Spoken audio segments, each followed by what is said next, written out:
제가 아마 코로나 걸리고 나서부터 엄청 깜빡하는 것 같아요. 계속 잊어버려요.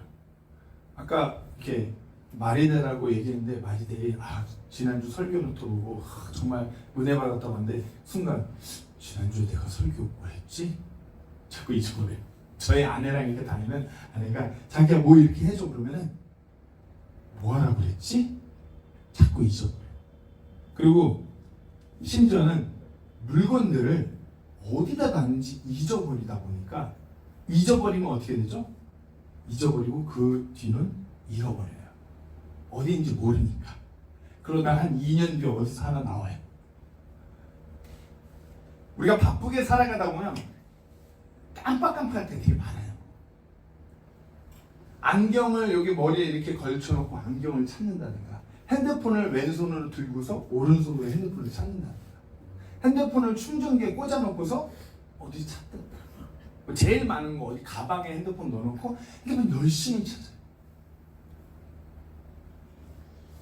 심지어는 냉장고 연 다음에 냉장고 여기서 갑자기 내가 뭐 꺼내려고 그랬지? 이런 경우도 많아요. 왜 자꾸 잊어버려요. 근데 잊어버리다 보면 중요한 것은 깜빡거리면 잊어버리면 가볍게 넘어갈 수 있지만 중요한 것을 우리가 머릿속에서 잊어버리고 우리 생각 속에 잊어버리다 보면 그 중요한 것을 잃어버릴 수 있다는 것입니다. 교회가 성도가 어찌 보면 우리가 삶을 이 땅에 살아가다 보면 잊어버리면 안 되는 것이 있고 잊어버리지 않으므로 잃어버리면 안 되는 것이 있어요. 소중한 거. 지금 교회들이 많이 잊어버리고 잃어버리는 것이 있다면 오늘 설교의 주제 같은 부흥이에요. 오늘 본문에서 소생케 한다고 그럴 때, 다시 살린다고 그럴 때 revive, 부흥이라는 단어를 사용했어요. 소생케 한다. 즉 부흥하게 하신 하나님이에요. 다시 살림. 죽어있는 상태에서 다시 살림. 지금 이렇게 돌아보면은 지금이야말로 교회가 부흥해야 하는데 사람이 많이 모이고 뭐 교회 재정이 속 이런 거 말고 교회가 영적으로 죽어있는 상태에서 다시 살아나야 돼요. 성도가 부흥해야 돼요. 다시 살아나는 거. 교회가 많아요. 대한민국에 아직도 교회가 많아요. 그러나 많은 뉴스와 많은 소식으로 받아보고 알건데 마치 교회가, 마치 성도들이 영적으로 산 송장처럼 어찌 보면 영화에서 많이 나오는 좀비처럼 그냥 그렇게 살아가요. 이 땅에서 생명력을 잃은 채 그냥 살아가요. 부흥이 필요한데 부흥이 무엇인지, 부흥이 왜 필요한지 그런 것도 다 모르는 채, 부흥을 하게 하시는 이가 누군지, 부흥이 어떻게 해야 일어날 수 있는지 다 망각하고 잊어버린 채 그 부흥을 잃어버리고 살아가요. 한번 우리 각자 자신의 삶을 돌아보세요. 어떻게 내 삶은 좀 괜찮게 살고 계신가요? 저는 제 스스로한테 묻자면 제가 먼저 부흥이 필요한 것 같아요. 괜찮게 사는 것 같은? 아니요, 안 괜찮아요. 성경적으로 들여다봐서 내 삶 괜찮은가요? 괜찮게 살고 계시나요? 아니면은 성경적으로 어떻게 들여다보는지도 모르겠어요. 이런 상태 아닌가요? 뭐가 괜찮은 건지, 뭐가 안 괜찮은 건지 분별력조차도 잃어버리고 있는 세대에 우리가 살아가고 있어요. 아무 생각이 없어요. 교회를 다니는데 심지어는 교회에서 무엇을 구원하셨는지도 모르고 교회를 다니는 사람들이 많아요. 그러니까 아까 말씀드렸다시피 무슨 영화에 나오는 좀비처럼 생각이 없이 그냥 그렇게 이 땅에 살아가요. 그 상태인 성도가 너무 많아요. 그와 같은 상태인 교회가 너무 많아요. 제 개인적으로 우리 교회에게 지금 이 땅의 교회와 성도들에게 부흥이 필요해요. 내가 그리스도인으로서, 내가 어떤 남편으로, 아내로, 아빠로, 엄마로, 아니면 내가 사업장을 끌고 가고 아니면 사람들을 끌고 가는 어떤 그 끌고 가는 리더의 입장에서 우리가 부흥이 필요해요. 오늘 보면 이사야서 57장은 모든 것을 잊어버리고 하나님의 그런 모든 것들을 잃어버리고 부흥의 기회조차 잃어버리는 이스라엘 백성들의 모습이에요. 자신들이 무엇을 잃어버리고 있는지조차 모르는 그 이스라엘 백성들의 모습, 우리가 어찌 보면 이 이스라엘 백성들의 모습과 동일해요. 종교적인 어떤 열심은 있지만 정작 어떤 신앙, 성도로서의 삶에 부흥이 없어요. 오늘 본문을 통해서 우리가 그 잃어버린 그 부흥에 대해서 나눠보려고 합니다. 첫 번째로 이스라엘 백성들이 오늘 본문에서 잃어버린 그들의 그 부흥은 그 필요성에 대해서 자각을 잃어버렸어요. 진짜 부흥이 필요하다.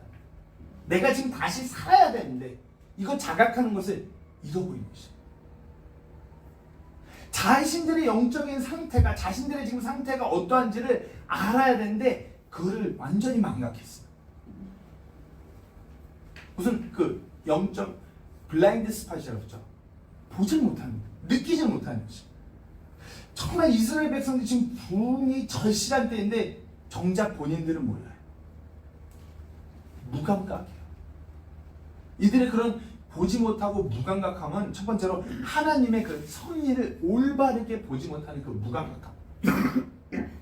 1절, 오늘 보면 1절 다시 보시면 의로운 자가 멸망할지라도 아무도 그것을 마음에 두지 아니하며, 의로운 자가 막 잘못된 길로 가는데 전혀 그걸 꺼리낌 없어요. 그러든지 말든지. 더 깊이 하나님의 섭리에 대해서 더 나오는데, 긍휼이 풍성한 자들이 끌려갈지라도 의로운 자가 다가올 해악을 피해 끌려간 줄로 깊이 생각하는 자가 아무도 없도다. 의로운 자가 이 땅에서 이렇게 살아가는 것 자체가 하나님 보시기에 아니니까 하나님이 그들을 챙겨가신 거예요. 근데 하나님의 선민이라는 이스라엘 백성들이 그런 걸 보고도 아무 꺼리낌이 없어요. 이때 이 본문의 배경 이사야서에서 이때 당시 전설에 의하면 이사야 대언자가 나무에 숨어 있는데 산채로 톱에 쓸렸다. 하나님의 사람들이 그렇게 죽던 말던 하나님께서 차라리 그렇게 생을 마감해서 그 상황에서 끄집어내는 그 하나님의 섭리인 것도 전혀 몰라요. 이 장면이 이후에 이 땅에 환란기 때 벌어질 모습들이에요. 교회가 예수님께서 공중에 강림하시면 휴거돼요. 체에 올라가요. 그러면 이 땅에 남은 자들이 상황이 어떤지 아세요? 하나님의 사람들이 하나님께서 이 땅에 환란을 피해서 데려가시는 것을 몰라요. 그러니까 이제 그때 돼서 뭐 UFO가 무슨 음모가 그런 소리 하는 세상 볼 것이에요. 므낫세 왕의 배경이에요. 므낫세 왕은 아주 악랄한 왕이에요. 하나님의 사람들 악랄하게 됐어요. 무참히 죽였어요. 그리고 이 타락한 이스라엘 백성들 그런 죽음을 보면서 저주받았다. 중요한 것은 take, 여기서 그 해악을 피해, take away from evil to come. 그 악한 것을 하나님께서 피해서 구출해 간 것도 모르는 그런 무감각함. 그리고 이렇게 하나님의 섭리에 대해서 무감각할 뿐만 아니라 끔찍한 죄악에 대해서 무감각했어요. 오늘 보면 5절에 보시면 너희가 모든 푸른 나무 아래서 우상들과 더불어 너희 자신을 불태우며 바위 낭떠러지 및 골짜기에서 자식들을 죽이는구나. 이 구절만 보면 그 푸른 나무 밑에서 뭐 이렇게 막 그렇게 들리잖아요. 이때 당시 푸른 나무 아래서 행해지는 것은 바알과 아세라 여신을 숭배하는 음란한 행위들이에요. 이때 당시 그 바알신과 아세라 여신을 섬기는 신전에서 이런 나무, 푸른 나무 아래 그런 제단과 신전인데 거기서 창녀들이 제사장 역할을 해요. 그들의 우상 숭배는 음행을 일삼는 거예요. 그 창녀들과 함께. 모든 푸른 나무 아래서 우상들과 더불어 너희 자신을 불태우며 그런 음행을 버림으로써 그런 우상을 숭배함으로써 자신들의 삶을 이렇게 불태워버리는 것이. 그래서 바위 낭떠러짐이 골짜기에서 자식들을 죽입니다. 여기서 이 푸른 나무 아래서는 바알과 아세라 여신을 섬기는 우상 숭배했다면 골짜기에서 자식들을 죽이는 행위는 이때 풍요를 허락하는 몰렉신을 섬기는 것이 어린 아이들을 죽이는 행위였어요. 몰렉신을 섬길 때 골짜기에서 죽이든가 아니면은 뜨겁게 달군 철판에다가 어린 아이들을 던져놔요. 뜨거워서 아이가 막 어쩔 줄 몰라면서 죽어가는 모습을 보고 이 몰렉신이 흥분을 해서 불을 가져다 준다. 우상숭배예요. 발 아세라 신도 똑같아요. 풍요를 허락하는 것이에요. 몰렉신도 불을 허락하는 거예요. 이때 당시는 어떤 법이 지금 시대처럼 체계적으로 잡혀있지 않았어요. 그러니까 그들의 마음이 뭐예요? 그들의 탐욕. 부모이기 전에 자신이 부강해지고 많은 것을 누릴 수 있는 탐욕 앞에서는 자식들마저도 던져버리는 우상숭배. 우리가 지금 저희는 부모로서 이러지 않는다고 하지만 어떤 법적인 테두리 안에서 우리의 마음에 들여다보면 비슷해요. 우선순위가 바뀌면 이와 같은 모습인 것이에요. 내 자녀를 주님 안에서 양육하는 것보다 내 탐욕이 우선이 되면 이거예요. 내 탐욕 아니면 내 쾌락,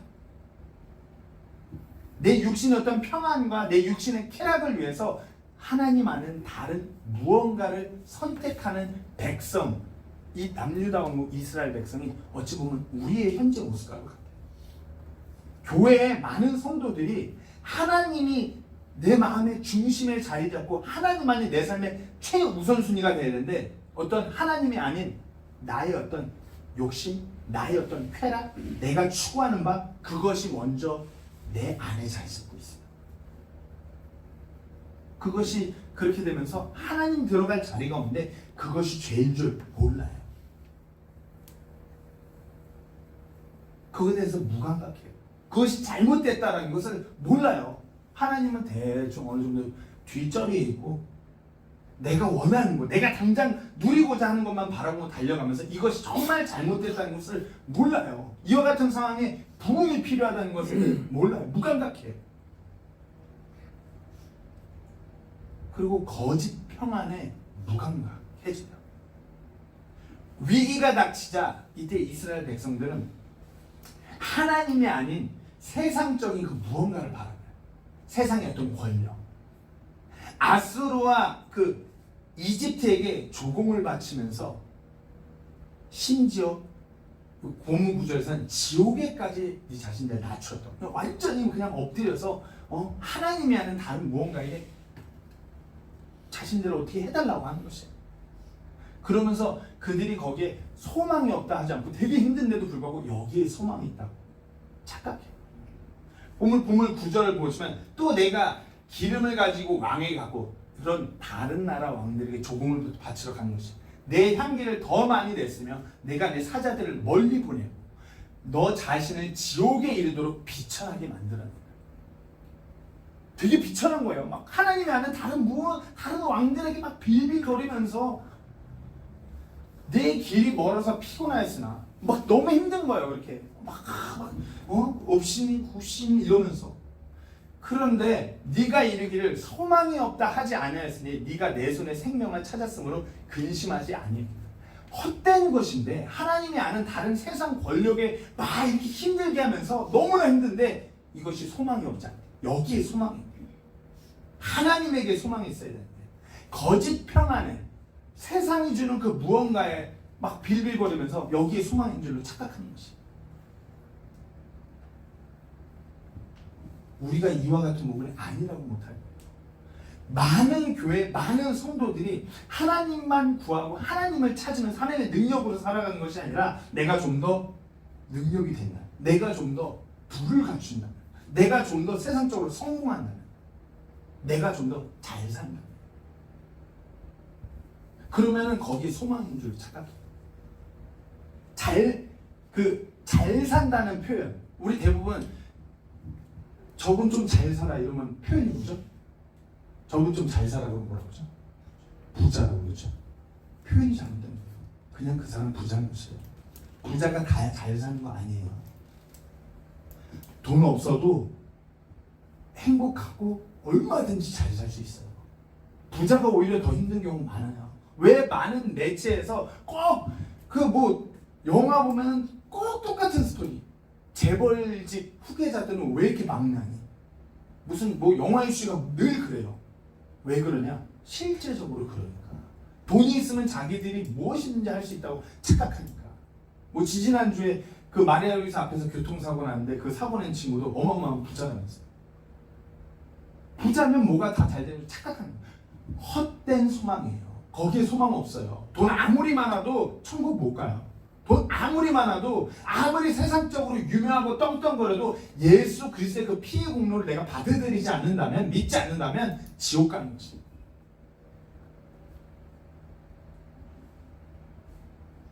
우리가 참 이 시점에서 돌아볼 것이, 성도라고 하면서, 내가 교회라고 하면서 내 욕심, 내 쾌락, 내 편의를 위해서, 내 평안을 위해서 하나님이 아닌 다른 무언가에게 쏠려가면서 그것에서 무감각해요. 그러니까 우리가 부흥을 잃어버리게 되는 것이, 내가 지금 다시 살아나야 되는데, 다시 소생해야 되는 때가 많은데 그걸 몰라요. 부흥을 없애버리고 있는 것이 무감각한 거예요. 의학적으로 의사들이 가장 무서워하는 병이 뭘까요? 아니면 의사들이 가장 좀 힘들어하는 환자가 뭘까요? 병원에 가면은 자 1부터 10까지 자 이거 막 이렇게 때려서 숫자로 표현하면 몇이세요? 그러면 저 같은 사람은 무조건 5예요. 뭐가 둔해갖고 더 아픈지 더 안 아픈지 잘 몰라요.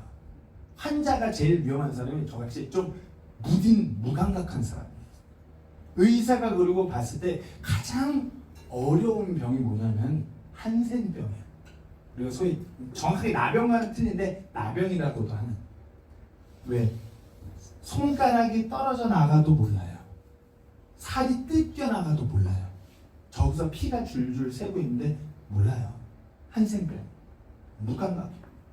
우리가 성도로서 지금 이 마지막 때라고 하는 세상을 살아가는데 우리가 그거 같아요.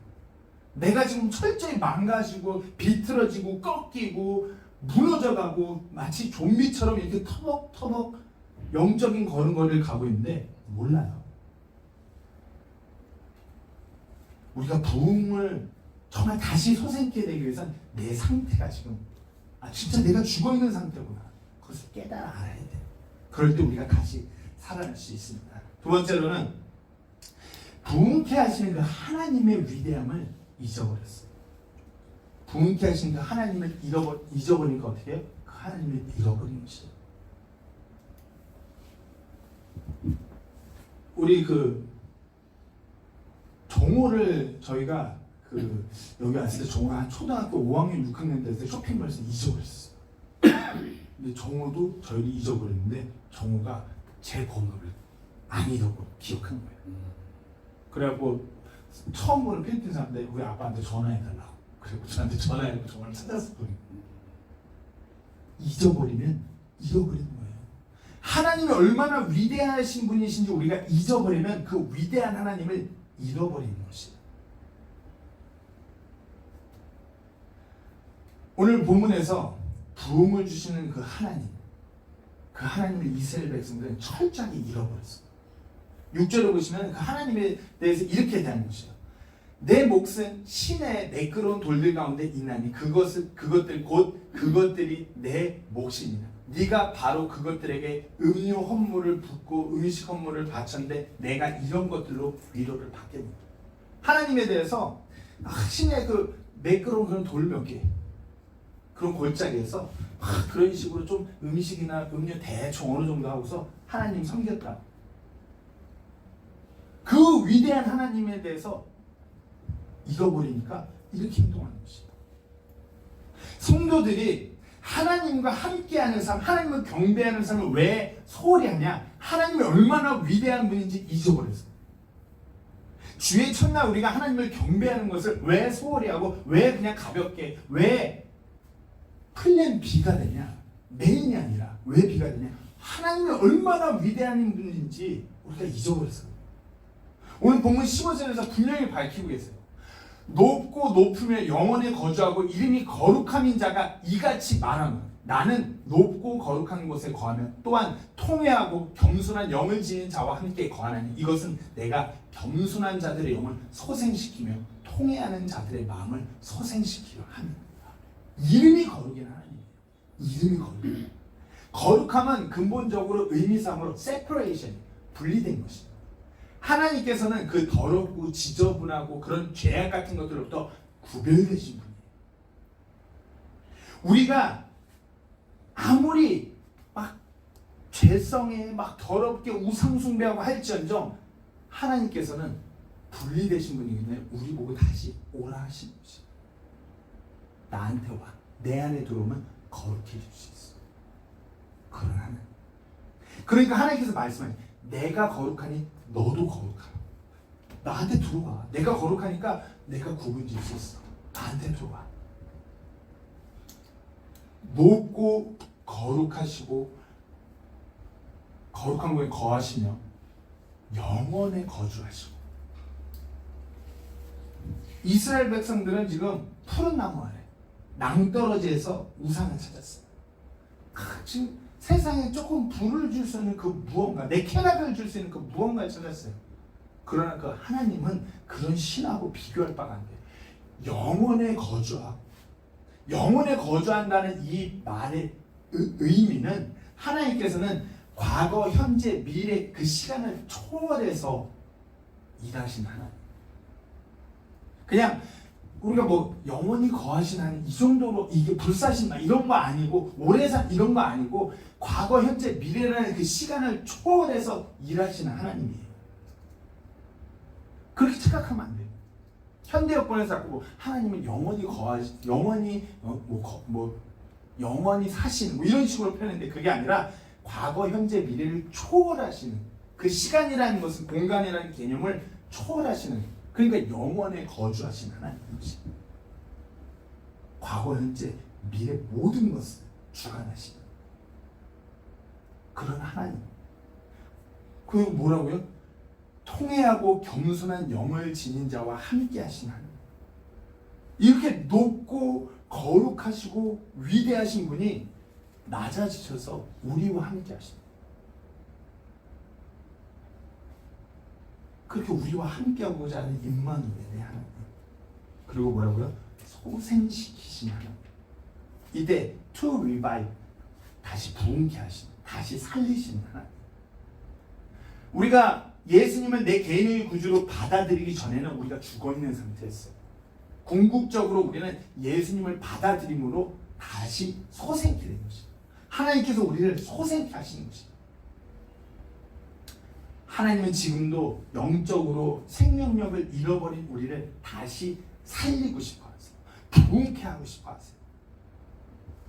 이스라엘 백성들이 아무리 이렇게 하나님을 등지고 배교하고 우상숭배했지만 민족적으로 봤을 때 이스라엘 백성 하나님께서 다시 살리세요. 이것이 성경의 기록. 마지막 때 이스라엘 백성 다시 살리셔서 사용하세요. 우리가 지금 많은 교회가 많은 성도가 영적으로 이렇게 생명력을 잃고 죽은 상태여도 하나님께서는 다시 소생시키기를 원하세요. 우리가 하나님의 그 요구에 반응할 때 하나님께서 우리를 다시 살리셔서 사용하신 줄 믿으시기 바랍니다. 근데 문제는 이렇습니다. 우리는 이 위대하신 하나님을 정말 위대하고 높고 거룩하시고 모든 것을 초월해서 주관하신 하나님을 마치 현미경으로 보듯이 아주 작게 만들어서 아주 그분을 아주 협소한 하나님으로 만들어요. 그러면서 어떤 요술램프의 지니 정도 아니면 무슨 밴딩머신 자판기적으로 생각해요. 나에게 불을 가져다 줘. 내가 좀 사업이 잘 되게 할 수 있는. 그건 뭐 우상숭배하는 거랑 똑같은 거예요. 나를 구원하시고 이 세상 만물을 주관하시는 그 하나님을 내가 경배하는 것이 나한테 좀 이렇게 불을 달라고 어떻게 잘 보려고 이런 하나님이 아닌 것이에요. 우리는 거대한 우주 만환경으로 헤아릴 수 없는 우주를 바라보듯이 우리 하나님을 바라볼 수 있어야 돼요. 우리가 그런 그분께 압도되어야 돼요. 제가 그 목요일날 대학생들이랑 성경 공부하면서 했던 얘기 중 하는데 미국에 있을 때 그 그랜드 캐년을 한번 방문했던 적이 있는데 그랜드 캐년 이 웅장한 자연환경을 보면 우리가 그 피조물이잖아요. 피조물인데 이 압도되는 그런 하나님께서 만드신 그 다른 피조물들 보면 뭔가 압도되면서 하나님의 그 존재가 엄청 크게 느껴져요. 왜 어마어마한 거대한 캐년을 이렇게 바라보는데 이것은 그냥 그냥 우연의 일치로 만들어질 수 있는 수준이 아니거든요. 그런 자연환경을 보면 뭔가 압도되는 거죠. 하나님이 살아계신 우리가 그런 위대한 하나님으로 우리가 하나님을 바라보고 나 죽어있는 나의 상태도 살리실 수 있는 그 위대하신 하나님을 온전히 바라볼 때 우리가 다시 살아나는 것이에요. 어떤 세상적인 방법이 아니라 세상적인 내 지식, 내 경험 그런 것이 아니라 정말 거룩하고 모든 것을 초월하시는 위대한 하나님, 그리고 나를 살리기 원하시는 그 하나님, 그분을 온전히 바라봐야 됩니다. 우리가 그 부흥을 또 잃어버린 세 번째 이유 중 하나는 부흥을 향한 그 하나님의 마음이 어떤지 잊어버렸어요. 스스로 그냥 지옥에까지 자기 자신을 낮추면서 우상 숭배에 빠진 이스라엘이에요. 그런 남유다하고 백성들이에요. 근데 하나님은 어떻게 해요? 그런 백성들을 다시 살리겠다. 그렇게 하나님을 등지고 말도 안 되는 음해는 일삼으며 자기 자식들마저도 죽여가며 우상 숭배하는 그들인데 하나님께서 그들을 다시 살리겠다. 그런 하나님. 그렇잖아요. 우리가 자녀를 양육하면서 자녀가 조금만 내 뜻대로 행동하지 않아도 막 화가 오르잖아요. 화가 오르요. 저희 아내가 정말 어떨 때 화를 잘 다스린다고 느꼈던 때가 언제 있었냐면, 저희가 미국에서 한국으로 딱 들어왔고 처음으로 아내가 맨날 어서 중고폰 주웠다가 쓰다가 처음으로 새 핸드폰을 뽑았어요.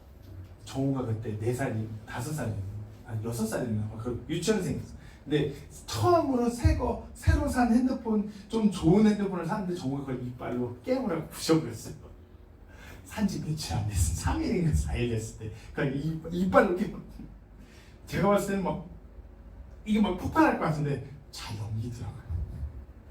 자녀가 내 뜻대로 아니 뭔가 그럴 때 막 화가 오르는 게 부모의 입장이에요. 근데 하나님은 우리를 향한 마음이 우리 사람과 달라요. 하나님이시기 때문에. 우리를 향한 그 하나님의 마음은 우리를 다시 살리고자 하는 마음. 에스겔서 18장 32절 말씀입니다. 나는 죽는 자의 죽는 것을 기뻐하지 아니하노니 그러므로 너희는 돌아서서 살지어다. 주 하나님이 말합니다. 이 죽어가는, 이 죽은 것 같은 이 이스라엘 백성들을 향해서 말씀하시는 것입니다. 그러니까 15절에 통회하는 자들의 마음을 소생시키라 합니다. 내가 겸손한 영을 소생시키라. 다시 살리고자. 하나님의 마음은 죽어가 있는, 영적으로 죽어있는 우리, 마음이 죽어있는 우리를 다시 살리기 원하는 것이죠. 에스겔서 33장 11절 말씀에 보시면 다시 한번 반복해서 말씀하십니다. 그들에게 이르기를 주 하나님께서 말씀하시냐, 내가 살아있음을 두고 맹세하노니 나는 사악한 자가 죽는 것을 기뻐하지 아니하며 오히려 그 사악한 자가 자기 길을 버리고 돌아서서 사는 것을 기뻐하노라. 오 이스라엘의 집아, 너희는 돌아서라. 너희는 너희의 악한 길들을 버리고 돌아서라. 너희가 어찌하여 죽으려고 하나. 이스라엘 백성들은 죽어 마땅한 악한 자들이에요 지금. 근데 하나님께서 너희가 그렇게 악하다고 해서 내가 너희를 죽는 거 원치 않아. 너희가 그 길에서 돌이켜. 회개하는 것이 너희가 돌이켜. 내게로 돌이켜. 나는 너희를 다시 살리고 싶어. 돌이켜. 우리가 예수님을 만나고도 정말 부끄러운 성도로 이 땅에서 살아요. 산송장 좀비가, 영적인 좀비같이 생명력 없이 그냥 대충 매너리즘적으로 썬데이 크리스천으로 교회 한번 발도장 찍고 가는 정도로 그렇게 살아가요. 그러면서 세상의 육신적인 것들을 내 마음에 다 담아두고 육신적인 것을 쫓으면서 살아가요. 죄도 짓고 어느 정도 불법도 하고 하나님 등지고 하나님 원치 않는 그 많은 행들을 취하며 살아가요. 그런데 하나님께서 그렇다고 우리를 내치시는 것이 아니라 돌아와. 내가 너 살려줄게. 돌아와. 내가 너 회복시킬게.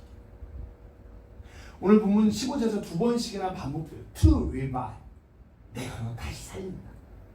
소생시키. 내가 너 다시 살린다. 아무리 그렇게 극악무도하게 끝까지 갔던 자기 자식들마저도 우상에게 바치는 그런 백성도 하나님께서 내가 너 살리고 싶다. 그 마음이에요.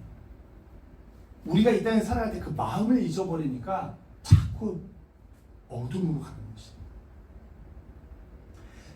하나님께서는 이 구약에서 이와 같은 마음을 예수님을 통해서 탕자의 비유로 다시 한번 그 하나님 아버지의 마음을 알려주세요. 누가복음 15장 17절에서 20절 말씀입니다. 탕자가 떠났어요. 온갖 고생을 하고 이제 정신 차려요. 17절은 그가 정신을 차리고 이르되 내 아버지께는 빵이 풍족하여 나눠줄 수 있는 품꾼들이 얼마나 많은가. 그런데 나는 굶어 죽는구나. 예, 막 탕자가 이제 정신을 차리는 거예요. 아버지 품을 떠나니까 이게 안 되는구나. 내가 일어나 내 아버지께 가서 그분께 이르기를 아버지여 내가 하늘을 대적하여 죄를 짓고 아버지 앞에 죄를 지었어.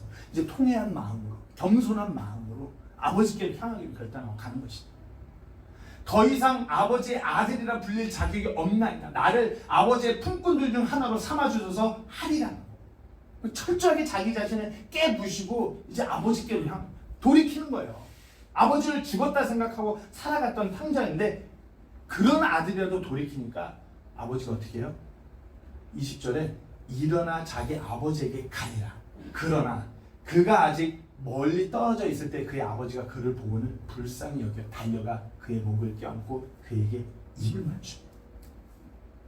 여기서 이제 많은 해석들이 갈려요. 아버지는 저는 이 해석에 동의해요. 아버지는 벌써 사람을 시켜서 탕자가 어디에 있는지, 탕자가 어떤 상황인지 다 모니터링하고 있던 것이. 그래서 이제 주인님 탕자가 마음을 고쳐먹고 주인님께로 향했습니다. 소식 듣고 오기만 해 그 자리에서 기다리는 것이. 다시 돌아만 와라. 내가 내 아들 다시 원위치 시킨다. 돌아만 와라. 그러니까 어떻게 멀리서 오는 거 보니까 아버지가 달려와요. 이게 우리 하나님 아버지의 마음이에요. 우리가 어떤 죄 가운데서 어떤 마음으로 어떻게 이 세상을 살아왔던지 간에 우리가 하나님께로 돌이킨다면 우리를 다시 살리고자 하시는 하나님 아버지의 마음. 이 참 어떻게 이럴 수 있을까? 우리가 그런 하나님 아버지의 마음을 기억해낼 때 부흥하게 되는 것이에요. 마지막입니다. 우리가 부흥을 잃어버린 그 마지막 이유, 마지막 원인은 부흥을 위한 주님의 그 요구를 우리가 잊어버렸어요. 그러니까 잃어버린 것이에요. 부흥을 하기 위해서 우리에게 요구되는 것이 있어요. 통회하고 겸손한 영이에요. 통회해요. 오늘 보면 15절 다시 한번 보시면은 또한 통회하고 겸손한 영을 지닌 자와 함께 거하네. 겸손은 우리가 잘 알죠. 낮아집니다. 통회라는 단어. 이 단어의 진짜 의미는 바위가 망치에 맞아서 가루로 완전히 부셔지는 것을 통회라고 하는 것이에요. 완전히 박살. 우선 이제 통회하는 것이 무슨 천주교에서 신부님 찾아가서 고해성사 이게 통회하는 것이 아니라 자기의 그런 내가 추구하고 내가 주인했던 내 삶의 그 모든 것들을 완전히 산상조각낸 상태 통회해요. 그렇게 산상조각내면 자연스럽게 낮아질 수밖에 없는 것입니다. 그러면서 주님께 자신이 산상조각나고 낮아지면 남은 거는 주님께 향하는 것밖에 없는 것입니다. 근데 우리는 통회가 없어요. 자기 자신에게 깨부심이 없어요. 나는 잘하고 있어. 내 옆에 이 사람은 잘한다. 나는 잘하고 있는데 내 환경이 이런 것이야. 나는 잘하고 있는데 왜 나한테 이런 시각으로 봐요. 자기 자신을 깨부시고 낮춰갖고 주님을 바라보는 것이 아니라 다른 무언가를 바라봐요. 하나님께서는 시편 51편 17절에서 분명하게 말씀하십니다. 하나님께서 구하시는 희생물은 상한 영이라. 오 하나님이여 상하고 통회하는 마음을 주께서 멸시하지 아니하시다. 자기를 완전히 그렇게 박살내고 깨부시고 하나님 앞에 낮아진 자를 하나님께서 멸시하지 않으세요. 그분들을 그 사람들을 받아들이는 것이에요. 그러기를 기다리고 계십니다. 왜? 우리가 이렇게 깨지고 낮아지지 않으면 하나님이 보이질 않아요. 하나님께로 온전히 나아갈 수 없어요. 그러니까 우리가 깨지고 낮아져야지만이 하나님께서 우리를 받아주시는 것입니다. 우리가 통회한 마음으로 주님 앞에 무릎을 꿇어야 되는데 늘 목이 너무 뻣뻣해요. 이제 세상이 많이 바뀌었죠. 정말 몇 년 사이 급속도로 바뀌었어요. 이제 AI 시대예요. AI가 있으니까 어떻게 해요? 모든 사람이 다 똑똑해요. 의학적 지식, 무슨 전 세계 어디 뉴스, 핸드폰만 있으면 딱딱딱 때리면 다 아는, 정말 이제 모든 사람들이 똑똑한 시대에 이르렀어요. 번역도 AI 뚝뚝 때리면 뭐 인터넷 빠르게 따라서 몇 분이면 다 돼요. 그런 세상에 이르렀어요. 그러니까 어떻게 해요? 목이 더 뻣뻣해져요. 더 겸손하지 못해요. 하나님 없이도 얼마든지 더 잘 살 수 있다고 착각해요. 왜? 이렇게 해서 이럴 때는 어떻게 해요? AI에 검색하면 다 알려줘요. 인터넷 검색하면 다 나와요. 유튜브에 검색하면 다 나와요. 그걸로 살 수 있다고 착각하면서 목이 뻣뻣해요.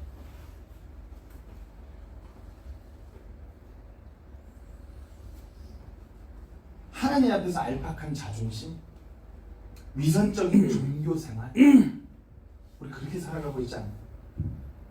내 마음속으로는 내가 이렇게 살아가는 게 좀 아닌 것 같은데, 근데 이 머릿속으로는 상관없어.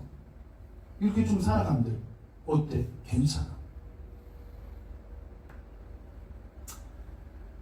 유명한 그 도예가, 장인이 제자를 두고 막 화덕에서 막 그릇을 굽고 있었어. 아주 이제 제대로 된 도자기 하나 딱 그런데 주인이 잠깐 자리를 비는 그 마스터, 그러니까 장인이 잠깐 자리를 부는 사이에 제자가 잘못하다 그 톡 하다가 여기가 톡 하면서 금가 빼진 거야. 제자가 이게 걸릴까 이제 풀칠 싹 하고 이렇게 하고 티 안 나게 붙여준 거야. 장인이 보자마자 이거 어떻게 했어요? 완전히 박살냈어요. 그러고서 완전히 박살낸 가루로 제자에게, 야, 똑같이 만들려면 이렇게 가루가 돼야지 다시 만들 수 있다고. 붙이는 것이 아니라 완전히 가루가 돼야 그 도자기 다시 만들 수 있다고. 우리가 그리스도인으로서 하나님 앞에서 대충 어느 정도, 대충 이런 식으로 다시 살아날 수 없어요. 이런 식으로 부으면 안 돼요. 내 삶이 완전히 하나님 앞에서 완전히 깨져야 돼요. 내가 이런 삶으로 도저히 안 되는구나. 하나님 앞에 엎드려야 돼요. 내 알량한 그 자아가 박살이 나야지 하나님께서 살림이시. 이것이 주님이 우리에게 요구하시는 통회예요. 통회. 주님은 통회하고 겸손한 자를 결코 멸시하지 않고 다시 살리세요. 문제는 그 요구에 우리가 반응하지 않고 여전히 목을 뻣뻣이 들고 여전히 자기가 생각한 대로 세상의 그 무언가를 어떻게 할 수 있다고 거기에 소망이 있다고 착각해요. 그러면 어떻게 해요? 계속 죽어있는 상태인 것이. 말씀을 마치겠습니다. 우리가 어찌 보면 우리의 상태가, 지금 현재 나의 상태가 참담한 영적 현실을 직면했을 수도 있어요. 정말 부흥이 필요한데 다시 살아나야 되는데 내일 그냥 무너져 가고 있는 것 같고 잘못된 방향으로 가는데 어떻게 될지 모르는 거. 왜 그러냐? 우리가 내가 영적으로 완전히 죽어있다는 것을 자각하지 못해서. 영원을 거처로 삼으신, 영원, 그 과거 현재 미래 모든 것을 초월해서 일하시는 그 하나님의 존재에 대해서 그 위대함을 우리가 잃어버렸어요. 그리고 죄인은 극악무도한 죄인이라도 다시 살리고자 하는 그 하나님 아버지의 마음을 우리가 잃어버리고, 내가 아직도 목을 뻣뻣하게 들고 교만하게 주님 앞에서 고집부리고 있기 때문에 우리가 부흥하기 위해서는 이 네 가지를 다시 한번 되찾아봐야 돼요. 내 상태가 어떤지, 우리 하나님이 어떠한 분이신지, 그리고 하나님이 어떤 마음을 가지고 나를 바라보고 계신지, 그리고 내가 어떻게 해야 되는지, 우리가 그와 같이 그것을 잘 기억하고 살면서 그와 같이 나아갈 때 우리의 삶이 다시 부흥하게 된 줄 믿으시기 원합니다. 우리 교회가, 우리 성도 각 개인 자신이 이 놀라운 부흥의 그 시작점이 되어서 다시 한번 살아나는 그런 교회, 그런 성도 되기를 간절히 소망합니다. 기도하고 마치겠습니다.